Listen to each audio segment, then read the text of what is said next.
আগামীকাল 10:30টার সময় ওরা যে রাত্রি 10:30টার সময় ওরা যে ড্যাং ফ্যাং নিয়ে ছুরি ফুড়ি নিয়ে লুকিয়ে বসছিল আমরা কিন্তু বুঝতে পারিনি কারা ওটা। তৃণমূলের কিছু হারমাত বাহিনী, ওই বাবলু সর্দার, তারপরে নন্দ দোলই, সঞ্জয় দিগের, বানেশ্বর দিগের, ধনঞ্জয় দিগের, সোনে দিগের, শঙ্কর দিগের, এরা 30-35 জন। তখন আমরা কী করছি, আমরা ভাই, আমি, আমার একটা কাকা আর আরেকটা আমার পাড়ারই ভাই ভাই আমরা একসাথে আসছিলাম। আস্তে আস্তে ওরা ঘেরে আমাকে মানে মারতে শুরু করেছে। আমি তা বলছি, এরা ভোট যা দিবে অশান্তিটা কেন? বলছে তাহলে অশান্তি, হ্যাঁ পঞ্চায়েত তোরা দখল করেছিস আর উপপ্রধান হয়েছিস।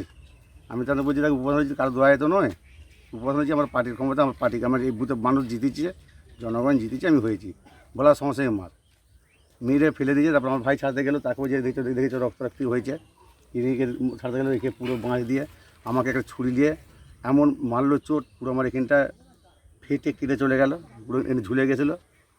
তারপরে আমি চেঁচামেচি করার পর পাড়ারই সব হচ্ছে মা বোনেরা বেরিয়ে পড়ার পর ওরা যে কে কমনে লুকিয়েছে আর কে কমনে পালিয়ে গেছে তার ঠিক নেই। তারপরে কিছুক্ষণ বাদে এটা পুরো করেছে রাঙা, শ্যামল আর হচ্ছে ময়না। বিজেপি নেতার ও আমাদের দেশের আমাদের যে উপপ্রধান সেই বেশি হামলা করেছে, সেই পিস্তল বার করেছে, বুঝতে আমরা মারার ভয়, পিস্তলের ভয়ে আমরা ছিটকে চলে গেছি, ভয়তে লুকিয়ে পড়েছি। আর সাইড দিয়ে আবার আমাদের ঘিরে ফেলেছে, বুঝতে পেরেছো। সেই রড, শাবল, কাটারি, বুঝতে পেরেছো, পিস্তল সব বার করেছে। ওই আমাদের বিজেপির হচ্ছে কি মেম্বার বলতে আমাদের উপপ্রধান, তার নাম তপন বাগ। হ্যাঁ, আমাদেরই রামচন্দ্রপুরেরই তো উপপ্রধান। হ্যাঁ, আমরা ছিলাম বেশি জন নাই, আমরা 10-12 জন আসছিলাম আর কি।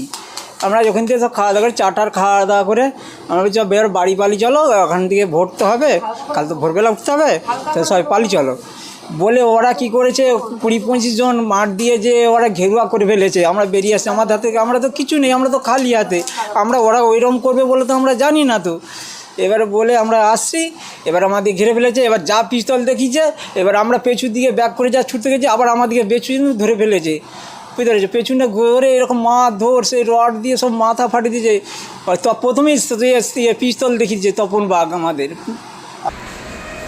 হ্যাঁ রাখো।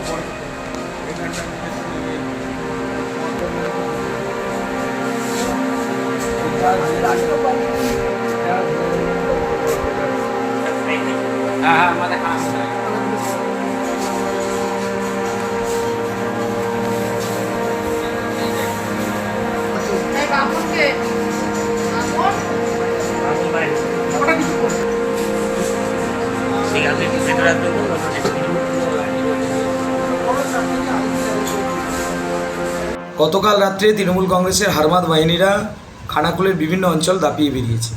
বিশেষ করে কিশোরপুর 1, কিশোরপুর 2, এখানে তৃণমূলের যে ব্লক সভাপতি রয়েছে হারমাদ, উনি প্রায় 20-25টা বাইক নিয়ে, বন্দুক নিয়ে দুটো অঞ্চল দাপিয়ে বেরিয়েছে। সাধারণ ভোটারদেরকে ভয় দেখিয়েছে, বিজেপি কার্যকর্তাদের বাড়িতে গেছে। সেই সঙ্গে রাজাটি 1 নম্বর অঞ্চলে নুরনবী মণ্ডল, ওনার নেতৃত্বে একটা টিম বেরিয়েছিল, 20-25টা বাইক নিয়ে বিভিন্ন অঞ্চল দাপিয়ে বেরিয়েছে। সেই সময় আমাদের উপপ্রধান তার বাড়ির সামনে বসেছিলেন, 4-5 জন কার্যকর্তাকে নিয়ে বসেছিলেন, বুথ পাহারা দিচ্ছিলেন যাতে করে কোনো সমস্যা না হয়। সেই সময় তৃণমূলের ওই হারমাদরা বিভিন্ন অস্ত্রশস্ত্র নিয়ে, বিশেষ করে কুড়ুল নিয়ে উপপ্রধানের মাথায় চোট করে।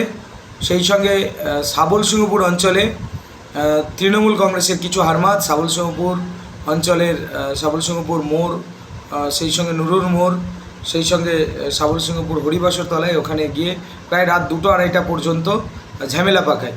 আমরা বারবার পুলিশ প্রশাসনকে জানিয়েছি, কিন্তু সেন্ট্রাল ফোর্সকে বসিয়ে রাখা হচ্ছে, সেন্ট্রাল ফোর্সকে কাজ করতে দেওয়া হচ্ছে না, সেন্ট্রাল ফোর্সকে রাস্তায় নামানো হচ্ছে না।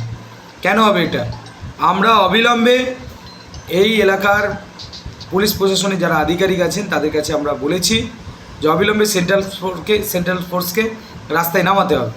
আর নির্বাচনের দিন এরকম গুন্ডাগিরি আমরা কখনোই বরদাস্ত করব না।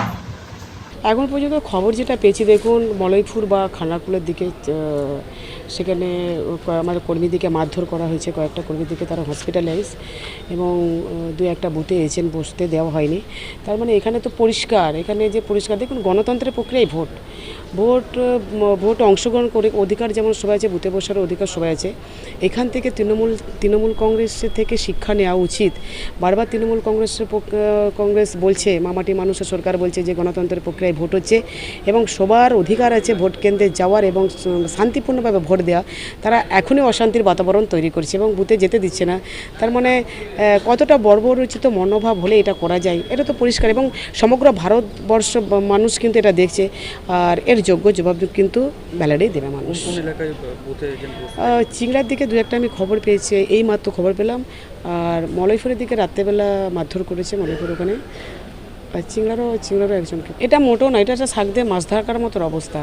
যারা মেরে হসপিটালাইজ করে, যারা সন্ত্রাস করে রাতের অন্ধকারে মানুষের বাড়ি বাড়ি সন্ত্রাস চালাতে যাচ্ছে যে ভোটমুখী হবি না, যারা এজেন্ট বসতে দিতে দিচ্ছে না, তো কতটা মিথ্যাবাদী হলে এরকম বলা যায় যে ওদিকে মারধর হচ্ছে।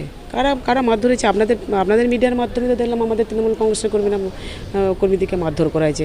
তবে আমি আবারও বলছি, এর যোগ্য জবাব মানুষ পরিষ্কার পরিচ্ছন্নভাবে ভোট দিতে দিক, মানুষকে আসতে দিক, মানুষকে না আটকে, মানুষকে না ধমকে চমকে, মানুষ তার নিজের মতামতটা পেশ করার অধিকার থাকবে না।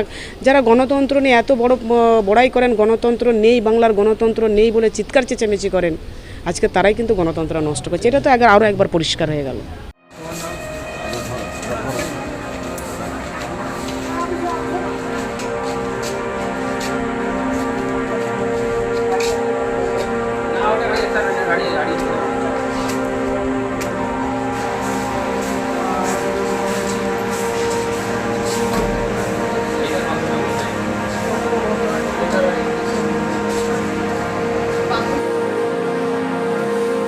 কিন্তু আমার ফোনটা ভেঙে গেছে।